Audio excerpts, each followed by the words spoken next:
shots. Hindi maganda yung aurahan natin kagabi.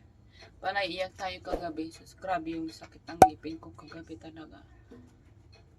Kasi yung, kailan ba yun, nung 2 days ago na video ko, di ba nagpunta ako sa dentist kasi nga, kumikirot na siya noon. So ngayon, sabi ng dentist, walang problema yung ngipin mo. Lahat ano naman, mayroong mga ilan lang na pinasta nila kasi meron na siya nakita mga itim-itim. So pinapasta ko yun sa kanila.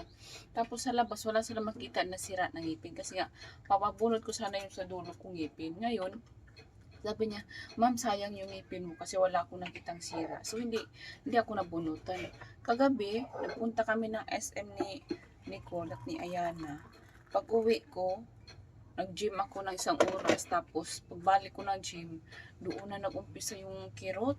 Hanggang magdamag na yun. Ang sakit ng ulo ko talaga. Hindi ako nakatulog. Iyak ako ng iyak. Hindi ko na mapigilan yung iyak ko. Ngayon, pupunta ako sa ngayon. Meron akong appointment. Papabunot ko na to ngayon. Hindi ko alam kung ito talaga yung kailangan talaga siyang bunuti. Hindi ko alam kung sa loob yung sira niya or yung may wisdom tooth na lumabas. Kasi yung last time na pumunta nga ako sa doktor, sabi niya baka nga yung wisdom tooth yung lumalabas kasi nga wala naman kami nakikitang sira sa ngipin mo. So yun yung ating gagawin ngayon. Magkapila ako saglit. Tapos maya alis na ako kasi tulog pa rin si Juba. Tulogin ko muna ng 1 oras. Tapos pag magising na siya, punta na tayo doon sa sa doktor. Kasi nga meron tayong appointment. Grabe yung sakit ng ko. Sana matanggal na to ngayon para hindi na wala nang sakit yung mararamdaman ng aking Ang hirap ng may sakit sa ngipin talaga kasi talagang hindi ka talaga makakatulog. Ito talaga yung pinakamahirap na sakit yata na Anak, don't put that in your mouth. That's dirty, anak. You will have your bubo in your teeth. Look, mommy, I got bubo. Later on, I have to pull out my teeth. Don't put that in your mouth, please. Can you listen to mommy? Did you give kisses to daddy? Good morning kiss. Si daddy, good morning. Pinadisturbo ko na kasi kailangan kong umalis. Anyway, magkape lang ako mga shots. Sana hindi siya sumakit pag nagkakape ako. Kaya yung mata ko talaga. Buti na yung eyebag ko nag-subside na siya. Kasi kanina pagising ko sa umaga, dahil nga natulog yata ako mga alas 7 na. Ang grabe ang dito. Buti na nakatulog ako. Yung gamot na ininom, kung naman umipigto, nakatulog ako ng mga 3 hours yata. Anyway mga shots, mamaya na lang ulit tayo magkwentuhan pag nasa labas na ako. Naglalakad na pala ako mga shots, papunta doon sa doktor kong una.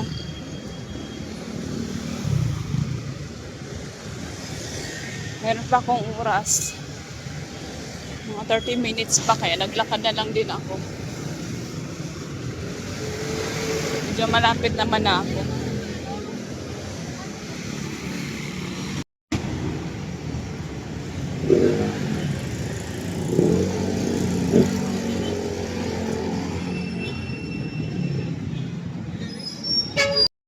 Kanina pa ako sa kakalakad ko, ang dami ko nakita mga pagkain sa daan. Gusto ko sanang kumain. Kaso lang, nalala ko, gusto ko mag-umad. 1 meal a day. Wala na yung payo kong pinagduna. 1 meal a day. Kaso lang, yung oras ng kain ko dapat alas 6 pa. Kasi kagahapon yung last kong kain, alas 6 ng gabi. So mamaya pang gabi yung time ko nakakain ulit. Try natin kung kakayanin para ma-burn daw yung fat. Dapat ganun daw gagawin. Naluka ako sa kaka-gym ko. Sabi ko, bakit walang may nagbago sa ko? Sa timbang ko. Talarky siya. So, try ko yung umad once a day. Tingnan natin baka makatulong. Na pala ako mga shit sa akin. Ito yung first kong dentist. Yun nga lang, maganda ditong gawa nila, malinis. Yun nga lang, medyo pricey yung kanilang service dito. Ayan, kay Dr. Tanglaw. Medyo pricey. Pero Dito na rin kasi yung aking x-ray noon. Kaya dito na lang ako nagpunta. Dito na pala ako mga siya sa loob ng clinic.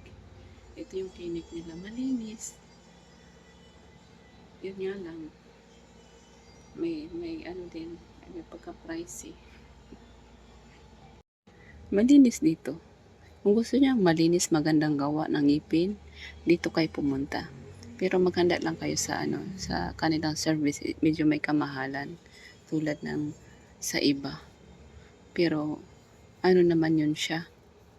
Ang tawag ito, worth the price. So yun yung ngipin ko. Ay nakalimutan ko. Ay toothbrush pala ako. Akala ko hindi ako toothbrush. Nag-toothbrush naman ako. Wala, sira yung ngipin ko. Natanggalan na yan siya ng isa dito banda.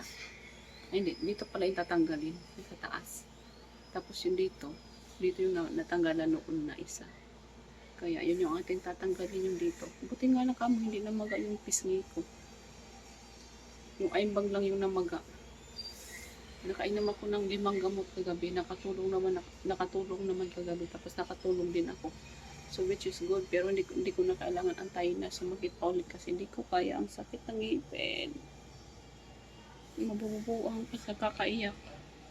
Buti ngayon wala na siyang meron pa siyang kirot, kunti lang, pero hindi talaga na as in mababother ka like kagabi.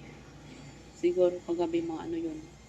Yung sakit niya, 1 out of 10, mga nasa 6 yung sakit niya kagabi. Talagang hindi ako nakatulog.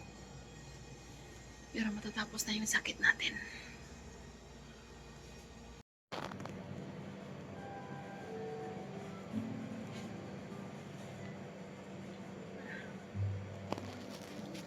Walang dugo, hindi yan ay magkikilo. Ang mangyayari sa dugo, titigas, magkukulay itim, parang gel, yun yung magbabara para hindi tumubo ulit.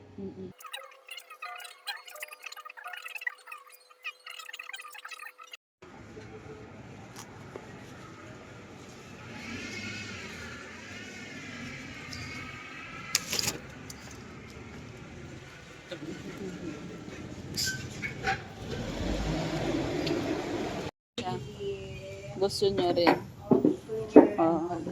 Get your clean nails also. Magpalinis daw siya ng kuko niya. Ambitious ang Froggy. Okay. Say hello. Hello.